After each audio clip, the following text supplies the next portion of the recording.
Grab your big book, your pen, your highlighter, and notepad and get ready to hear and apply some of the solution from the Big Book of Alcoholics Anonymous through the experience, strength, and hope of Nikki M.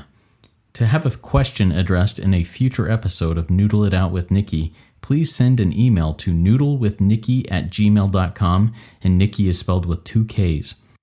To get a more interactive experience with Nikki as she noodles out life and recovery questions using the Big Book of Alcoholics Anonymous, you can get a link to her weekly Noodle It Out with Nikki meeting held live on Zoom every Monday morning at 9 o'clock Eastern Time. The information to that meeting is in the show notes of this podcast.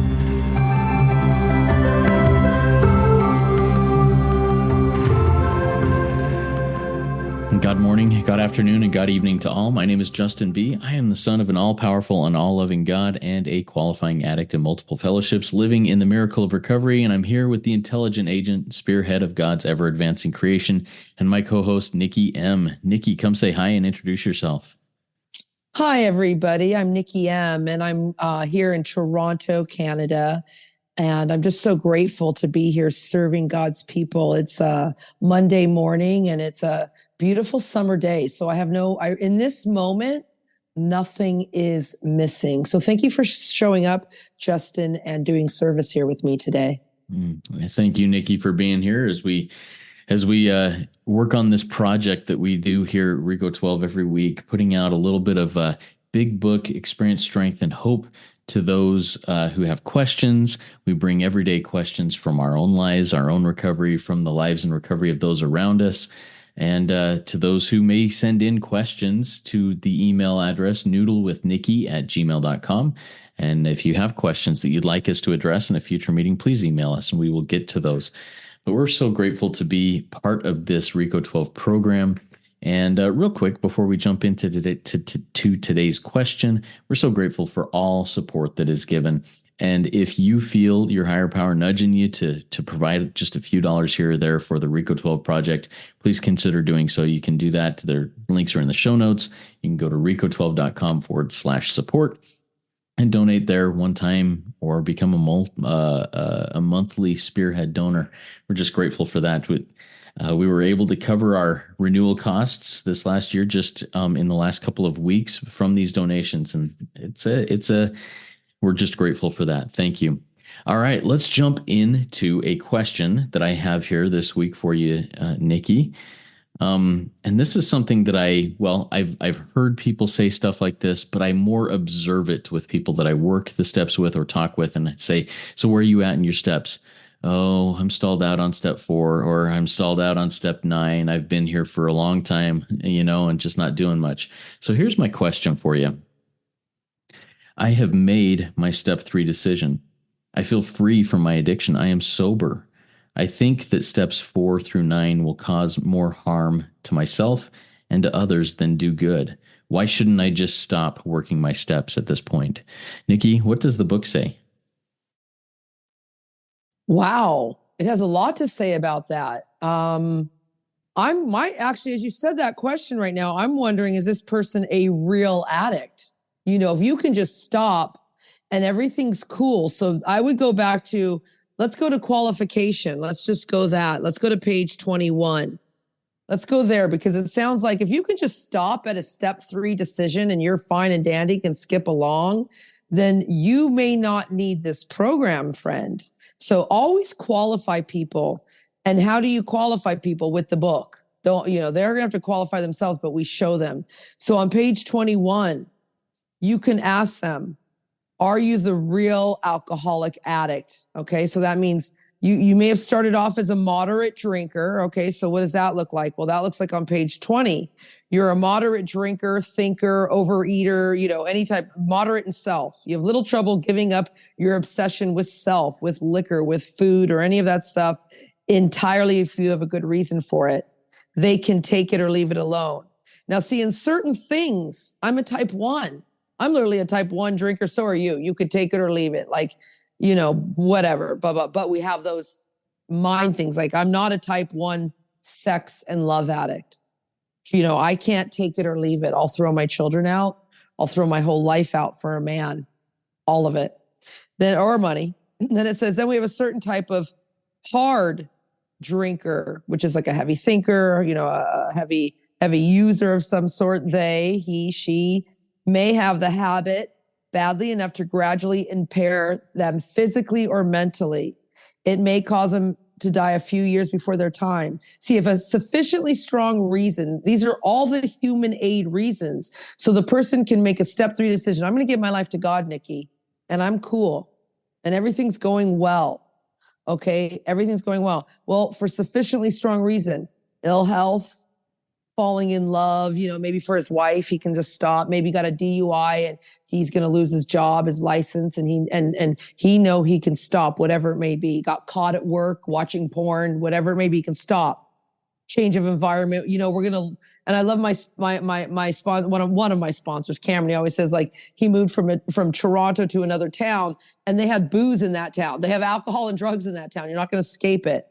This person can stop or moderate, and they may find it difficult for a while. And, Justin, you and I and David G, we do a roundtable. We've read a lot of these examples, the man of 30 with the slippers. You can stop for a moment. All seems good for a while. Fred and Jim and all these people that we read about in more about alcoholism in that chapter. And so get really armed with the facts, because this guy may not even need this, or he may not realize on the next page, on page 22, it says our behavior patterns vary. That's why we have to look at, it's by no means a comprehensive picture. Like, I'm a type 2 food addict for sufficient reason. My butt's getting big. My arthritis, Justin, I'm 50. I'm going to be 51 soon. Well, I'm not going to be any age. I'm going to stay young forever. My arthritis is getting worse. And so I can stop eating sugar. I can go hard on fasting. And sometimes I'm even a type 1. I just don't even look at it, recoil like a hot flame. I don't care. But other things, I'm still a man, money, my need to be right. I won't recoil from that. I'm a type 3 self. And it says, like, at some stage of my thinking, I'm on page 21, everybody. I'm kind of flipping through the book here. We're still like, what about the real? What about the real? So this person asks, after the step 3 decision, why do I need to finish the rest of the steps? Well, it's a 12-step program, but you may not need to finish the steps because you may not be a real addict of our sort. You may be able. Now, this is where I find people really scared. They're like, well, I'm not a real alcoholic. I'm not. But then I see them come in 8 years later wanting to die in Al-Anon. I see them dying, or I see even the opposite, where I'm only a real drug addict. I'm only a real alcoholic, and I don't need that sex stuff you're talking about, Nikki. I'm okay there. But you're sleeping with a hooker, and you claim to be a man of God. And I sponsor men, and these are, that's a real scenario. Like, it's like you have to turn all things over. So that's why this diagnosis, our behavior patterns vary, show them. And that's why another reason I love our workbook. We have a workbook, and it's always in the show notes. Everyone who does go through the show notes, everyone who does do the 7th, thank you for looking at details. But in our workbook, and you've worked this method, you've worked so many methods of sponsorship, Justin, and in the one with the workbook, they go through, our alcoholism. And if you are suffering from the disease of alcoholism, you will die if you just do step 3. And why? Because you're suffering from the disease, which includes, and I'm just going to list some here, besides drugs and all mind-altering substances, sugar, food, overeating, nicotine, gambling, sex, love, fantasy, pornography, overworking, tasking, scrolling, which is electronic media or all your apps, self-harm. That could be like nail biting. It could be pulling of your hair, mutilation. That's cutting. Anorexia is not just with food. It's with social anorexia. You're hiding in you're sober and you're hiding in your mom's basement at, 43 with no wife, and porn's your best friend. Overspending, cluttering, hoarding, emotions, and codependency. And anyone can increase that list. So are you sure you're going to be okay on just a step 3 decision, friend? Because and then you can share your experience, strength, and hope. And from then we can arm them with a few facts, like, are you beyond human aid? Show them what that looks like. What are you blotting out your consciousness with? Easier, softer ways don't work for me. So I'll go through my human aid list, half measures. I'll show them that if you are like me, because this is what it says. Let's go to page 30. See, this is real key too on page 30, because a diagnosis, everyone, well, your whole family may be telling you you're an alcoholic, or you're a food addict, or you're a sex addict and you need help. You have to diagnose yourself. And we've showed you some pages there, page 21, page 22, and even page 23, that it centers in our mind. But go deeper into here, because it says, we are convinced this is on page 31, I think 2-3 paragraphs down, to a man, woman, that an addict, an alcoholic of our type. What type? The kind that once we start, we can't stop. We've lost the power of choice. We can't differentiate the true from the false, that kind. We're in the grip of a progressive illness. See, Justin, I could manage until about 40. I would have probably been okay with a step 3 decision. But at 41, something happened and I was rocketed into, I'm not going to live without you and you're not going to live without me, and I'm going to kill myself and kill you. So do you see, it's like that time with the alcoholic, where let's go into the disease of alcoholism, that they're fine, they're functioning, and all of a sudden they can't get out of bed. They can't function at all, and they don't know where it came from. Or all of a sudden, food addicts, you're functioning, and then you are in a clothes size that can't even be made anymore. Like, it goes AWOL real quick, because why? Page 30 says, we are in the grip of a progressive illness. Over any considerable period, we get worse, never better, Mr. I can live off a step 3 decision for a while. Nikki, there are a couple things there that I just really hit me. The step 3 decision on page 35, we go to page 35. He made a beginning, and this is this Fred? I think this is Fred. No, this is the man of 30, I think. Oh no, this is Jim. Jim had made a beginning. He knew, he was told what they knew of alcoholism and the answer they had found. So step 1 and step 2, and he made a beginning, but then he failed to enlarge his spiritual life. And for me, my current understanding of the purpose of the steps, it's not so that I stop drinking, using, acting out, whatever it may be. It's so that I can connect with a power greater than self, clean up the past, and seek to do that power's will in all aspects of my life. My main purpose is to be fit myself to be of maximum service to God and those around me. And if I can do that without working the steps, man, more power to me. But I don't think I'm an addict at that point. And I guess go on and live my religious life, hoping to not have those character defects and those addictive practices come back and bite me in the butt.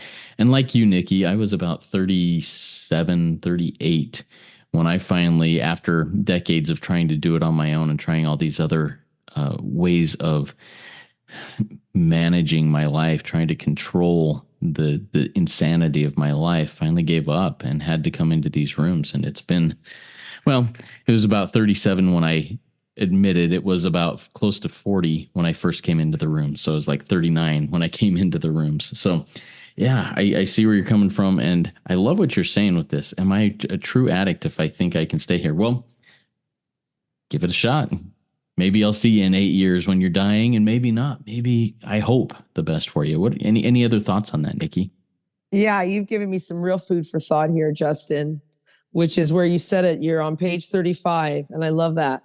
And that's it, Mr. Step 3 decision. Okay, let's just roll you out for a minute. All went well for a time, but you, Mr. Step 3 decision, who you're okay, you're going to fail to enlarge your spiritual life. My line out says page 15. So let's all turn there. And before we jump into what page 14, 15 says, I'll have your book wide open there. I was listening to, again, Cameron, one of my sponsors, Cameron F. He's been on the Rico. He's part of the Rico family, of course, Rico 12 family. And I've heard him talk a million times. but sometimes he'll change it up, and he does, because that's what the book asks of us. How are we going to present this in a new way? And he said, your step 3 decision, and I've never heard this, is a daily decision. And he'll say a baptism or a daily decision to work for God and live for God. You've been on the workshop, you've presented on the workshop, you know how we roll. He said this, it's a decision to, are you going to be a member of this group today? See, think about that. So you see, are you going to be a member, everybody? Because that's what the book asks us. Like this, like it asks us even to identify, and we can roll thereafter. It's in the forwards.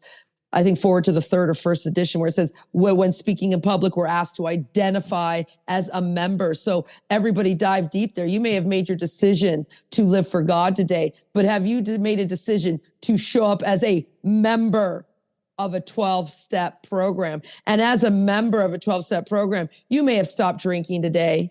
You may have stopped snorting cocaine or even sleeping with that affair, but are you secretly texting something or doing something strange that most members wouldn't do? You understand, like this goes real deep. But let's go back to page 14, 15, where we saw where Jim, failed to, here it is, page 14, bottom sentence. For if an alcoholic addict or someone suffering the disease of alcoholism, how about for if someone who's obsessed with self fails to perfect and enlarge their spiritual life through work and self-sacrifice for others. That's Nikki, that's me right now.